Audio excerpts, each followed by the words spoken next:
ఒక రైతుకి ఒక ఎకరం పొలం ఉందండి ఊరు బయట.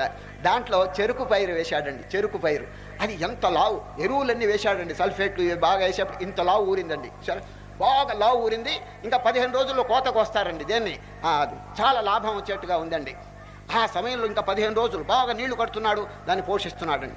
ఒకరోజు తెల్లవారుజామున లేచి చూచాడండి. పొద్దున్నే సూర్యోదయం కాంగన చూస్తే కొంత 5 గజాలు మేర నవిలేసి ఉన్నదండి.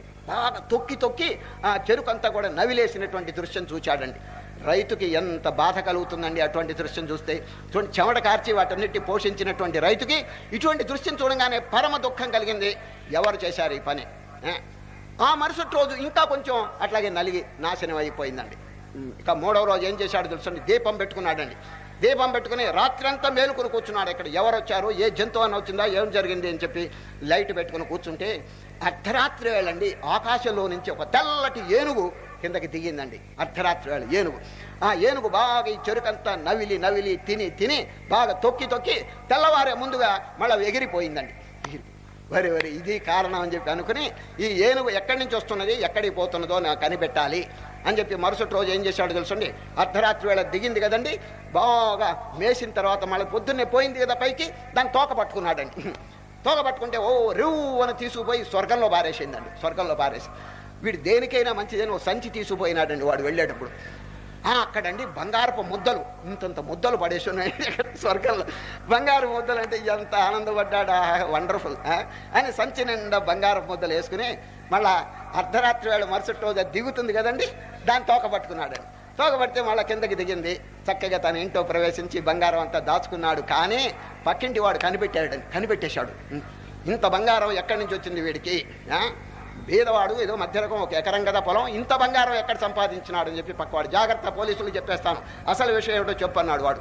అట్లాగే వాడు పక్కింటి వాడికి చెప్పాడు. ఆ పక్కింటి వాడికి దాదాపు 10 మంది వచ్చారండి దగ్గరికి. ఆ వరుస ఇళ్ళ వాళ్ళంతా వచ్చి చెప్పు ఎక్కడ దొరికిందని.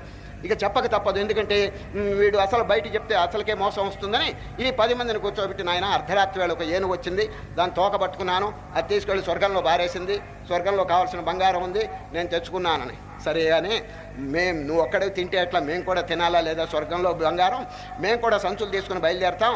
నువ్వు రాత్రి తోక పట్టుకుని మళ్ళా పైకి పో, నీ కాలు మేము పట్టుకుంటాం, నా కాళ్ళు వాడు పట్టుకుంటాడు, నా కాళ్ళు వాడు పట్టుకుంటాడు, ఒక హ్యూమన్ చైన్ ఒకటి తయారు చేస్తాం, మానవుల గొలుసు, నువ్వు మొదట తోక పట్టుకో అన్నారండి.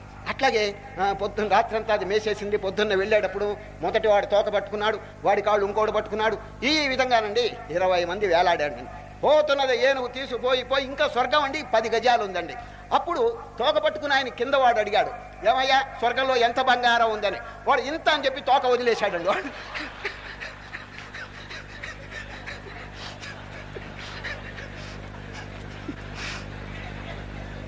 అందరూ ఢమ్మని కింద పడ్డారండి. అందరూ కింద పడ్డారు. ఒట్టి వెర్రోడు కాకపోతే ఒక 2 నిమిషాలు ఓర్చుకోకూడదు వాడు. ఆశ, దరిద్రపాశ. దీన్నే శ్రీకృష్ణ పరమాత్మ తృష్ణ అన్నారండి.